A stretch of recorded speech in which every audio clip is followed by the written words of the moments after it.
আসসালামু আলাইকুম। দেশ ও দেশের বাইরে থেকে কাছে কিংবা দূরে যে যেখান থেকে আজকের ভিডিওটি আমার দেখছেন, আশা করি সবাই খুব ভালো আছেন। আলহামদুলিল্লাহ আমরাও ভালো আছি। তো এই তো নতুন একটি ভিডিও নিয়ে চলে আসলাম। তো এখন আমি বাজারে গেছিলাম, তো বাজার থেকে আসলাম। আর কি কি নিয়ে আসছে এগুলোই আপনাদের সাথে একটু শেয়ার করব। তো প্রথমে এই যে তন্নি বাঙ্গিটা আর কি নামাচ্ছিলাম, 2টা বাঙ্গি নিয়ে আসলাম। আমি আলু নিয়ে আসছি, পেঁয়াজ নিয়ে আসছি, আর হচ্ছে লাউ শাক নিয়ে আসলাম, আর বট নিয়ে আসলাম। তো অনেক দিন ধরেই ফাতেমা বলতেছিল বট খাবে, আর আমি যে গরম দেখে না আর কি বট আনতে চাই নাই, কারণ এই গরমের ভিতরে বট খাওয়াটা আসলে মানে কেমন জানি, এই গরমে বট খাইলে আবার কোনো সমস্যা হয় কি না, এর জন্য আর কি আমি আনতে চাইছিলাম না। তো মেয়ে বলতেছে আম্মু আজকে তুমি বট নিয়ে আসবা। তো যাই হোক, এখন যেহেতু মেয়েদের স্কুল আবার আরও মানে 1 সপ্তাহ বন্ধ দিল, ওই যে গরমের বন্ধ, তো এই জন্য ভাবলাম যে বন্ধের মধ্যে ওকে একটু বট এনে খাওয়াই, ওর হয়তো বট খেতে অনেক মন চাইছে। তো এই যে আমি পেঁয়াজগুলো গুছাইয়ে নিছি, আর আলুগুলো ওইখানেই রাখবো ঝুড়িতে, আর এইগুলো এখন গুছাইয়ে রাখতেছি। তারপরে বট নিয়ে বসতে হবে, বটগুলো আমার পরিষ্কার করে তারপর আর কি চুলাই দিব। মেয়েরা আবার যে বাঙ্গি খায় না, আমরাই খাই। তো আমার হাজব্যান্ড রাত্রে আসবে, আসলে ওকে নিয়ে মানে আমি খাবো একসাথে বাঙ্গিটা কেটে। এখন আর বাঙ্গিটা কাটবো না, এখন এই বাজারগুলো আর কি ঠিকঠাক করে গুছিয়ে তারপর এই যে বটগুলো আমি ভালোভাবে ধুয়ে টুয়ে তারপর চুলাই দিব। এখানে 2 কেজি বট নিয়ে আসছিলাম, ওই যে মোটা বট, যে মোটাটা আর কি গরুর বট না। অনেকে আবার ভাবতে পারেন যে খাসির বট কিনা, তো খাসি তো মানে আমি খাই না, তো খাসির বট কিভাবে খাবো। তো এটা হলো গরুর বট। এখানে 2 কেজি বট নিয়ে আসলাম, আর এখন যেভাবে ধুইতেছিলাম তারপর চুলায় আর কি দিব, তাই একটু ভাপ দিয়ে নিব, তারপর ভালোভাবে আর কি পরে আর পরিষ্কার করে ছোট ছোট করে কাটবো। আর এই যে এগুলো আর কি চর্বি, তো চর্বিগুলোতে অনেক ময়লা আছে, তো এগুলো আমি ফেলে দিব। তো প্রথমে এভাবে আমি একটু ধুয়ে নিছি, তারপর এখন এই যে কড়াতে পানি দিছিলাম, এখন পানিটা গরম হয়ে গেছে, এগুলো বটগুলো দিয়ে দিব।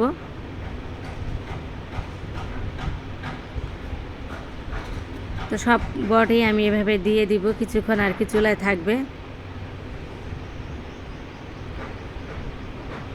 তো বটগুলো চুলায় দিয়ে আমি আবার শাকগুলো কাইটে নিব, ততক্ষণ আমি অন্য কাজগুলো আর কি করব, এগুলো হতে থাকবে বটগুলো।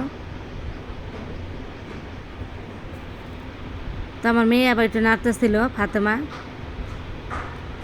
ফাতেমা বলতেছে আমি একটু নাড়া দেই, একটু উল্টায় দেই বটগুলো। পানি মনে হয় বেশি আর কি দিয়ে দিছি, তারপর একটু ভালোভাবে আর কি হবে, বরফ চলে আসছিলো। তো আমি এখন আবার এই যে বটগুলো নামায় নিছি, বট আর কি একটু ভাপ দিয়ে নিছি, যে ময়লাগুলো এভাবে পরিষ্কার করলে না ময়লা তাড়াতাড়ি উঠে যায় চুলায় থেকে, একটু গরম একটু ভাপ দিয়ে নিলে। আর তার আগে কিন্তু আমি শাকগুলো কাটছি, যে লাউ শাক যে নিয়ে আসছিলাম শাকগুলো কাটা হয়েছে, পেঁয়াজ টিয়াজ সব কিছু কাইটে কুইটে তারপরে লাস্টে আর কি ওই যে বটগুলো কাটতেছি, কারণ বট কাটার পর আবার বটিগুলো ময়লা হবে, তাই এই যে আগেই শাকগুলো কাইটে নিয়েছি, পেঁয়াজ আর হচ্ছে শাক আর টমেটো এগুলো কাইটে কুইটে রেডি করে রাখলাম। আজকে শাকটা রেখে দিব, আর কিছুর ভাজি করব, আর হচ্ছে ডাল রান্না করবো, আর বট রান্না করব। তো এই তো মা মেয়ে দুজন বসে বটগুলো কাইটে নিছি। পরিষ্কার করাই ছিল, তারপরও আমি বাসায় এনে একটু যে দেখলে নিত ভালোভাবে ধুয়ে নিলাম। তো এখন আবার ধুয়ে নিব, এখন অনেক ভালোভাবে ধুইতে হবে, মানে একটু বেশি করে পানি দিয়ে মানে ধুইতে হবে এগুলো আর কি। লাস্টের ধোয়াগুলো একটু ভালো করেই দিতে হয়। আর আজকে আমি রান্নাটা একটু ভালো করে আর কি দেখাতে পারতেছি না, এই যে রোদের কারণে। এখানে মানে মশলা দিছিলাম, তো ওগুলো দেখাতে পারলাম না। রোদটা মানে এইভাবে আসছে, এমনভাবে রোদ চলে আসলো আমার ওই যে কড়াইয়ের উপরেই আসছে, আমি ভালোভাবে দেখাতে পারতেছিলাম না মশলাগুলো কি কি দিলাম। তো যাই হোক, এখন এই তো মশলা কষানো হয়ে গেছে, তো বটগুলো সব দিয়ে দিছি। তো একবার চাইছিলাম যে প্রেশার কুকারেই বসাই, তো ভাবলাম যে না, প্রেশার কুকারে এখন আর নামাতে ইচ্ছা করতেছে না, কড়াইতেই বসাই দিই, যেহেতু বট তো মানে কষাতে কষাতে আবার একটু কমে যাবে, তো এই কড়াইতেই ঠিক আছে, আমি ঢাইকা দিব। তো এখন আর কি পানি টানি কিছু দিব না, পানিটা এমনিতে উঠবে। তারপরে পরে আবার পানি দিয়ে আর কি ভালো করে কষায় নিব। আর পাশের চুলায় আমি অল্প করে আর কি যে লাউ পাতা আর কি লাউ শাক, তো লাউ শাকটা একটু মাছ দিয়ে রান্না করব। তো প্রথমে আমি মশলা কষিয়ে তারপরে শাকটা দিয়ে দিলাম, লাউ শাকটা। তারপর পরে আর কি উপর দিয়ে মাছগুলো দিয়ে দিব, ছোট মাছ। আর লাউ শাক ধুয়ে দিছি, তো ওইগুলো আবার কালকে ভাজি করব। আজকে একটু ঝোল ঝোল করে মাখা করে আর কি রান্নাটা করব ছোট মাছ দিয়ে। তো এই যে এই মাছটা আর কি ধুয়ে টুয়ে নিলাম, অল্প একটু আসলো, তো অল্প করে আর কি দিয়েছি। আর মাছটা উপর দিয়ে দিব। ছোট মাছ তো আমি আর কষাই নেই, এইভাবে সুন্দর করে দিয়ে দিলাম। তো এই তো আমার মাছের তরকারিটা মানে শাক তরকারিটা হয়ে গেছে, পুরা করে নামালাম এখন। তারপরে এখানে আবার কষানো পানি দিয়েছিলাম, তো পানিটা শুকায় গেছে, আরও পানি আছে। তারপরে পানিটা পুরাপুরি শুকানোর পর আরেকটু পানি দিয়ে ওই পানিটা শুকাবে, তারপর নামাবো। বট কিন্তু সিদ্ধ হয়ে গেছে, দেখা যাচ্ছে। তো আর বটের কালারটা কিন্তু মানে এত সুন্দর আসছে, হয়তো মানে ক্যামেরাতে আসতেছে না, কালারটা একটা খয়েরি কালার আসছে, অনেক সুন্দর একটা কালার আসছিল। তো এই যে এই টেবিলে রাখছি যে বট, তো এখানেই কিন্তু কালারটা বোঝা যাচ্ছে। তো এই তো আজকের দুপুরে রান্নাবান্না এই ছিল। আর ফাতেমা বলছিল আর একটু ভাজবো কিনা, পর আমি বললাম যে না, একটু মাখা করে রাখি, তো খাওয়ার পর যদি থাকে তাহলে তুমি আলাদা করে একটু মানে ভাজে নিও, এই আর কি।